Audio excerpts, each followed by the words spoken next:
Mi az a futamidő? A futamidő fogalma a kölcsönök esetében azt az időtartamot foglalja magába, amely alatt a kölcsönt felvevőnek a kölcsön összegét a kamatokkal és az egyéb díjakkal együtt részletekben vissza kell fizetnie. A futamidő tehát a kölcsön törlesztésének teljes időtartama. Egy kölcsön felvétele előtt mindenképpen érdemes megvizsgálni azt is, hogy milyen feltételekkel és mekkora díj fizetése ellenében van lehetőség a szerződés futamidejének az esetleges módosítására, legyen szó akár futamidő hosszabbításról vagy csökkentésről. A kölcsön felvételekor tehát lényeges szempont a kölcsön futamideje.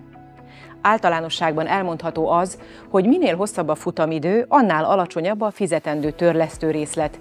Ugyanakkor a hosszabb futamidő miatt összességében több kamatot kell majd visszafizetni. A futamidő kiválasztásakor azt is alaposan meg kell fontolni, hogy mekkora heti vagy havi törlesztő részlet fizetésére képes rendszeresen. A nem kellően átgondolt és a kockázatviselési képességét meghaladó kölcsönfelvétele ugyanis teherbíró képességét meghaladó eladósodáshoz vezethet.